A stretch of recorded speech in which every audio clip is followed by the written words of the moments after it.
Salut les sportives et les sportifs, c'est Greg et je vous retrouve pour une nouvelle vidéo sur la chaîne YouTube dans laquelle on va continuer à parler de la mise à jour de Coros qui met à jour son application et puis qui met à jour également ses algorithmes de suivi de performance et de suivi d'entraînement. Tout cet ensemble d'algorithmes que Coros a appelé Evolab et qui passe en version 2 dans la nouvelle version bêta de l'application qui est disponible en bêta publique. Donc pour toute personne qui possède une montre Coros qui souhaite s'inscrire, eh bien vous pouvez vous inscrire pour cette bêta. Et puis dès que les retours seront suffisamment nombreux sur cette nouvelle version, eh bien Coros va mettre à jour de manière générale son application et puis tout le monde bénéficiera de cette mise à jour. Donc la mise à jour, elle se matérialise sous la forme d'une nouvelle version de l'application, mais à l'intérieur, il y a plein d'algorithmes qui changent et de manières de traiter les données d'entraînement. Et je l'ai dit en introduction de cette vidéo, Evolab évolue passablement. Alors, Evolab, qu'est-ce que c'est? C'est tout simplement tous ces indicateurs qui vous disent si vous avez bien récupéré de vos entraînements précédents ou si vous êtes en forme en course à pied, quel temps estimé vous pouvez espérer faire sur 5 km, 10 km, le semi-marathon ou le marathon. Donc, c'est tous ces algorithmes-là qui vont vous aider en fait à gérer votre entraînement et puis à gérer votre récupération et puis éventuellement à planifier vos futures courses et vos futures performances. Eh bien, tout cet ensemble de logiciels et d'algorithmes, eh bien, il passe en version 2 et il y a pas mal de changements qui surviennent avec ce changement de version. Coros a revu en profondeur ses algorithmes d'Evolab avec la version 2 tout simplement parce que la version 1 était principalement basée sur des faits scientifiques qui étaient issus de recherches et d'études qui ont été effectuées sur des sportives et des sportifs d'élite, mais pas forcément des sportifs et des sportifs populaires ou récréatifs. Et donc du coup, les données étaient très pertinentes probablement pour des sportifs de très haut niveau. Par contre, pour des sportifs plus récréatifs, eh bien, les données étaient un petit peu plus aléatoires, en tout cas dans ce qu'elles indiquaient quand on se fiait purement aux algorithmes d'Evolab. Donc Coros a corrigé un petit peu le tir, a intégré plus de données d'études qui sont menées sur des sportifs et des sportifs amateurs. Et puis, en théorie, ces algorithmes devraient coller un peu plus à la réalité pour ces utilisateurs-là et donc être plus pertinents finalement pour la plupart des utilisateurs de montres Coros, parce que la grande majorité des montres Coros, elles ne sont pas portées par des athlètes professionnels, mais elles sont portées par des sportifs amateurs. Et donc du coup, eh bien, ces algorithmes devraient être plus pertinents pour ces personnes-là. Et ils devraient être plus stables également, parce qu'on voyait avant avec Evolab version 1 des fluctuations parfois importantes après une séance de course à pied du niveau de performance ou des estimations de temps en course à pied. Et là, pour cette version 2, eh bien, Coros a des données plus pertinentes et qui devraient être plus stables et pérennes dans le temps, c'est-à-dire qu'elles vont continuer à évoluer si vous progressez dans votre entraînement, mais par contre, elles ne vont pas avoir des sauts très importants d'une séance à l'autre. Ça devrait être beaucoup plus fluide au niveau du suivi de ces métriques et donc il devrait y avoir moins de surprises au niveau de l'évolution de ces données. Et puis, dernier point, c'est que ces données, elles sont accessibles beaucoup plus rapidement pour les personnes, en tout cas qui font de la course à pied, parce qu'on rappelle que Evolab est principalement quand même destiné aux personnes qui pratiquent la course à pied, parce que c'est que ce sport-là qui va débloquer en fait les algorithmes et qui va fournir des données, même si ensuite les autres activités vont alimenter les données générales d'Evolab, elles sont quand même principalement orientées pour la course à pied. Et donc du coup, il faut une activité de course à pied pour débloquer les données d'Evolab. Et puis, cette activité de course à pied, il faut qu'elle ait lieu une fois au moins tous les 3 mois et qu'elle soit réalisée pendant 25 minutes à plus de 60% de FC Max. Et puis à partir de ce moment-là, eh bien, ça débloque toutes les données et toutes les autres séances d'entraînement viennent rajouter des données à cet élément de base qui est donc une séance de 25 minutes minimum réalisée à plus de 60% de la fréquence cardiaque maximale. Et donc ça débloque toutes les fonctionnalités d'Evolab. 60% de fréquence cardiaque maximale, on y est quand même assez vite lorsqu'on fait même ne serait-ce qu'un footing en endurance un petit peu soutenu. Et donc du coup, ça ne devrait pas poser de problème pour débloquer ces données Evolab, c'est-à-dire avoir des indicateurs qui surgissent dans l'application et sur la montre. Et puis ensuite, eh bien, cet exercice-là, il faut le réaliser tous les 3 mois. Parce que c'est la fréquence à laquelle Evolab élimine les données, pense qu'elles sont trop vieilles pour être toujours interprétées. Et puis ensuite, toutes les autres séances viennent s'ajouter là-dessus. Si vous faites que du vélo, que de la natation ou que des autres sports que la course à pied, eh bien vous ne débloquerez jamais Evolab et vous n'aurez jamais ces indicateurs qui vont arriver dans votre application et sur votre montre tout simplement. Donc voilà, pratiquez une activité de course à pied avec 60% de FC max au minimum pendant 25 minutes, une fois tous les 3 mois et ça suffit pour avoir les données. Ensuite, vous faites une grosse sortie vélo. Évidemment que la charge d'entraînement cumulée par cette sortie vélo va venir s'ajouter aux données des Volab et ainsi de suite. Donc tous les entraînements sur lesquels une charge sera calculée seront ajoutés à cet algorithme. Mais probablement ce qui vous intéresse le plus, c'est de voir comment ça se présente dans la nouvelle application parce que Coros a pas mal changé aussi la présentation de son application. Donc je vous propose de faire un petit tour dans l'application Coros qui est maintenant en version bêta, je le rappelle, mais n'importe qui peut y souscrire. Et puis ensuite, elle sera publique dès que le nombre de retours positifs par rapport à cette nouvelle version sera suffisant. Et puis là, tous les utilisateurs de montres Coros bénéficieront de cette version. Donc tous les indicateurs d'Evolab se trouvent sur la page d'accueil quand j'arrive dans mon application. Donc j'ai 4 onglets, progression, activité, explorer et profil. Et puis c'est dans l'onglet progression tout au début que je vais trouver mes données Evolab. Donc si je glisse vers le bas, je vais actualiser les données de mon écran d'accueil avec une synchronisation de la montre. Ici c'est mon Apex 2 Pro qui est couplé à mon application Coros et donc qui va se synchroniser et puis qui va mettre à jour les données s'il y a des nouvelles données à télécharger pour mettre à jour les algorithmes. Donc la mise à jour là, elle est faite. Et puis ce qu'on peut voir en tout premier ici, c'est le plan d'entraînement dans la première partie de cet onglet avec mon planning. Et puis on voit qu'aujourd'hui, j'ai un entraînement de natation qui est planifié.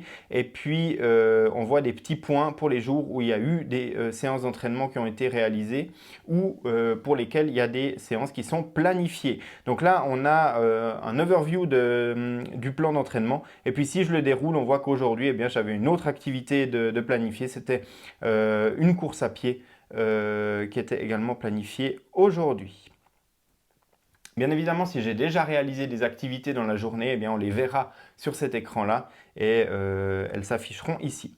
La deuxième partie, c'est la charge d'entraînement. Donc, je peux rentrer dans cette partie-là. Et puis là, je vais voir pour ma semaine, par exemple, le niveau de charge d'entraînement pour les différents sports que j'ai réalisés. Donc, on voit que cette semaine, je n'ai qu'une activité le mercredi. Et puis, je peux choisir d'afficher un mois, par exemple, où je vais voir des tendances sur les 30 derniers jours ou l'année. Et puis là, je vais voir les tendances sur les 12 derniers mois par rapport à ma charge d'entraînement. Ensuite, j'ai mon niveau actuel et ma tendance dans mon entraînement. Aujourd'hui, c'est du maintien, c'est-à-dire que j'ai plus forcément de progression. Je m'entraîne juste à un niveau qui me permet de maintenir en fait mon niveau. Et puis, je vois ici deux graphiques. Donc, le trend de l'intensité, on voit que mon intensité d'entraînement a diminué au cours du mois qui s'est écoulé. Et puis, en dessous, la condition physique avec la charge d'entraînement qui est reprise, donc le graphique jaune qui est repris en gris, et puis ma condition physique qui est ici en bleu. Et puis on voit qu'elle est stable, voire très légèrement descendante sur les derniers jours. Mais en gros, elle est à peu près stable. Et puis, on peut voir une recommandation d'intensité d'entraînement en jaune foncé sur le premier graphique du haut, c'est la plage dans laquelle on devrait se situer pour suivre un entraînement optimal, pour continuer à progresser. Et bien évidemment que ce graphique-là, je peux également l'afficher pour les 90 derniers jours, pour 6 mois ou pour une année. Et puis tout ça, ça reprend mes données d'entraînement que j'ai dans mon compte Coros, où on voit les différentes intensités d'entraînement, par exemple, sur l'année écoulée. Ensuite, en dessous, je vois mon niveau de récupération. Donc là, sur ma semaine, je vois les derniers jours. Donc on voit que samedi, j'avais beaucoup besoin de récupération parce que la semaine passée, j'ai eu une semaine chargée. Et puis ensuite, dimanche, lundi, mardi, on voit que la récupération a bien commencé. Je suis arrivé en vert au niveau de ma récupération mardi. Et puis de nouveau une séance d'entraînement le mercredi et puis là, le jeudi. Jeudi en soirée, je suis de nouveau dans le vert. Et puis, si on veut savoir plus, à chaque fois, on a un petit élément qu'on peut dérouler où Coros nous explique la signification de chacune des données qui est affichée dans l'application. Et puis là, par exemple, on voit en bas la jauge. Donc, à 53%, je me situe dans une récupération fatiguée, donc entre 20 et 69%. Et puis, on peut voir, évaluer un petit peu son état de récupération par rapport aux recommandations de la marque ici.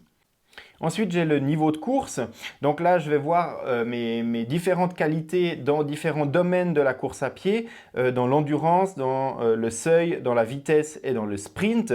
Et puis, de tout ça, eh bien, Coros va évaluer un score de course à pied. Donc actuellement, chez moi, il est de 72,9. Et puis, on voit mes différents scores dans les catégories endurance, seuil, vitesse et puis sprint. Donc l'endurance, ça correspond à une distance de 30 km ou plus. Le seuil, c'est du 10 km. La vitesse, c'est du 3 km et le sprint, c'est du 400 mètres. Et puis en dessous, ben, j'ai mes métriques de base.